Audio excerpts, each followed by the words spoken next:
Morning, we have been walking to very controversial news. And this is the news in regards to the escape of the main suspect in the murder of 42 women.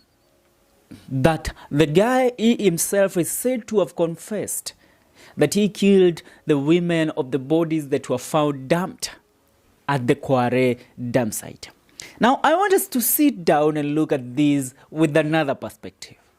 Because you can't tell me that Collins Jumaisi Alusa masterminded his own escape and that of 12 others who are Eritreans. This is a case that was a case of national security. Bodies were found in Kware. Remember, after the arrest of Collins Jumaisi Alusa, the country forgot about Kware. The country forgot about the bodies that were being retrieved in Kware. And even the retrieving and the search of more bodies stopped. Because the DCI and the police played a card with the Republic of Kenya that these bodies were bodies of victims who were believed to be women and were all killed by Collins. But that is not the truth. That is not the truth.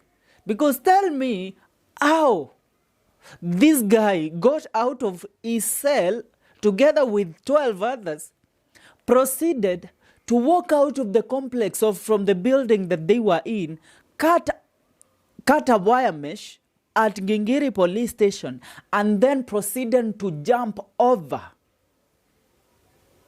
the fence, to jump over the perimeter wall of the police station. That is the question. Now, I will take you back to a case that happened in October 13th, 2021. It was a case of one Manstan Wanjala. Manstan Wanjala was said to have confessed to killing 10 kids in our country, Kenya. Jamaa alikuwa amekiri kwamba yeye alikuwa amehusika na mauaji ya watoto zaidi ya 10. Then, out of nowhere, Manston escapes from police custody.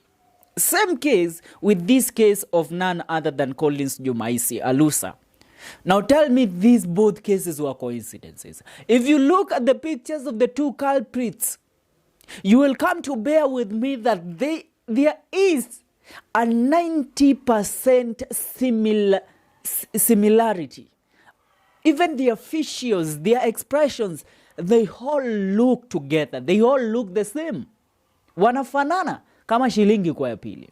Now tell me, these cases did not only catch the attention of the Kenyan media, but the international media at large.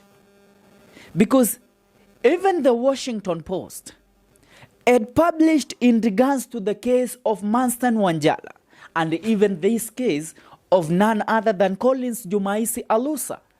Now, the DCI is set right now to address the nation in trying to cover up their case on how this guy escaped from police custody. When Manstan Wanjala escaped from police custody, we were treated to oppose or a certain allegation that Manstan had been killed at his own village.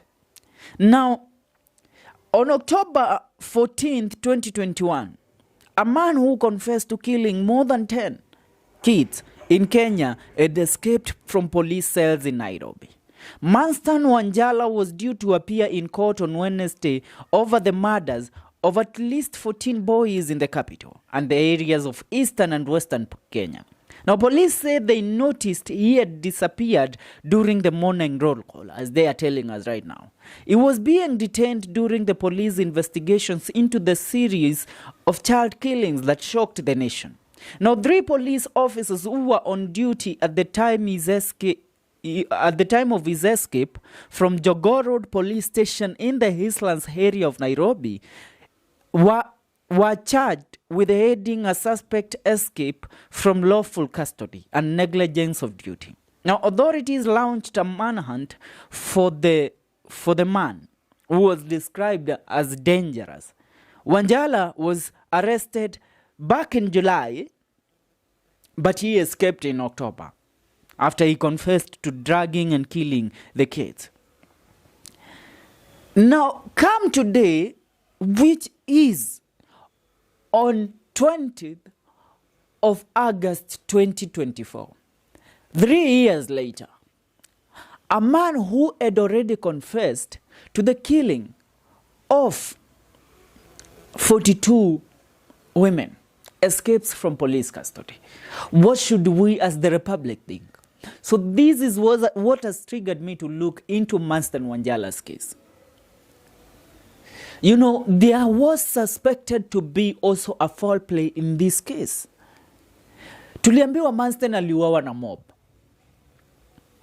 Now, this guy, Collins Jumaisi Alusa, the police told us alikuwa ametokea sehemu za Bungoma.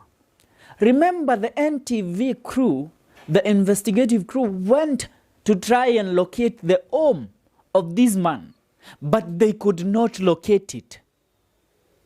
Mnanielewa? They could not locate it.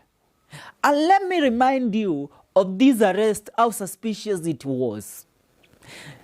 It was just 2 days after the bodies were discovered in Kware. Mili 9 ilikuwa imeretrieviwa pale Kware. Now the next day, the police treat us to a show that tulipata culprit, alikuwa anaitwa Collins, ametoka sijui area gani ya Kenya, tulimpata, nyumba yake kulikuwa sijui na underwears na all that. Wakatupea a lot of charade which a lot of Kenyans did not agree with. Now, right now, tell us how we should not suspect that a foul play was involved in the escape of this man. Mtuambie ni aje hatutasema makarao walihusika kusaidia huyu jamaa kuepa. And tell me how we should not pinpoint out the DCI's incompetence in trying to execute this case. Kwa sababu, even the lawyer to this said culprit, while he was speaking to the media, he asked a question. When the DCI arrested Collins Jumaisi Alusa, they came out with irrefutable evidence putting the whole case upon this man. Now, their evidence was so clear to the point that on the first day, the judge should have had a reason to go ahead and prosecute Collins Jumaisi Alusa. But since his arrest, makarao wamekuwa wakiambia court, tunahitaji more days ndio tuendelee kugather evidence. Tell me, what evidence did they want to gather? Yet they made it clear during their first press briefing on the arrest of this man that they had irrefutable evidence that Collins was the main culprit in these murders. Mtaniambia aje sisi kama wa Kenya hatutakuwa na questions za kuuliza after umse ameepa? Remember, a lot of Kenyans edit in them that vijana wenye walidisappear na those that were kidnapped during the Gen Z demonstrations and maandamano, au ndio wenye walipata kuuawa na wakaenda kutupwa wapi? Kule Kware. Now, because the narrative was so open and clear, because many told us that more people had been killed. Kumbuka tukiambiwa kulikuwa na massacre Githurai. Kumbuka tukiambiwa a lot of things in regards to what happened in Kitengela and Gong.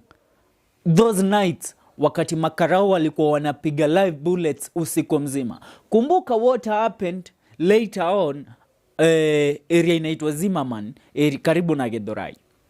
So we were told that we all in our own understanding and this picture that hao watu waliuawa wakabebwa wakaenda kutupwa. Na ni get kwa sababu ya maandamano. And let me remind you, this is not the first cover up that we are trying to show you. Nilifanya video nikiwa explainia that at the Nairobi funeral home, which is the city mortuary, over 247 bodies zililetwa na zikakuwa logged in at that city mortuary. Hii miili ilikuwa ya unknown people. Na hii miili ilikuwa imeuawa na risasi during the maandamano. Yet, the whole police system told us that they only had the only people that had been killed all over the country were about 60 to 66. Hao ndio watu tuliambiliwa. Then ikakuja hii kesi ya Kware. Kenyans had started gunning, walikuwa wameshaanza kupata nguvu ya kuingia kwa protest tena. Kware watu walikuwa wamefika huko wakiwa na hasira sana because of what was happening. Then the next day, the DCI knows how to play with the emotions of the people of the Republic of Kenya, ambapo we were told that tumekamata culprit alikuwa ametoka kuona finals za Euro. Na niget, alikuwa ametoka kuona finals za Euro, ilikuwa sijui ni game ya Spain na England, ndio tulimpata. Kuenda kwa nyumba yake tukapata sijui ngodha zao madem, tukapata everything yenye tungeweza kupelekea prosecution na tukuwe na a very laid out case kuhusiana na ujamaa. Lakini swali wa Kenya walijiuliza, huyu mtu hawa watu have been reported missing for so long. Kama mlikuwa mna links za kuweza kukamata msee for a very long time, mbona hamkuwahi mkamata? But wakati mili imepatikana kwa rendio mlikuwa in a very urgency ya kuenda kumkamata. Hiyo ndio swali wa Kenya waliuliza. Then a question was asked. Why is it a very big similarity between Collins, Jumaisi, Halusa and as if he is the look-alike of Master Nwanjala, the man that escaped prison in October 2021 and then tukaambiwa ameuawa na mob. A lot of questions zenye tunauliza. Could the police have abetted the escape of this guy? Kwa sababu sahi DCI wako pale Ngingiri wanataka kumake statement. Nimepata press invite ya DCI wanaenda kumake press release pale Ngingiri police station ambapo jamaa aliepa. Niambieni, ni aje msee alitoka kwa police cell yake pamoja na wengine 13 without making any sound or any commotion, wakavuka, then wakaenda wakakata fence, wakakata mesh, then wakaruka wall. Mwachange kutubeba wana sometimes. Msee sio main culprit wa mauaji ya Kware. The main culprits wamevaa uniform mahali na hawataki kujulikana. Ndio maana walicraft hii whole charade ndio watufiche ukweli. I dare say msee hata mnaweza pata ni agent wa NIS, National Intelligence Service.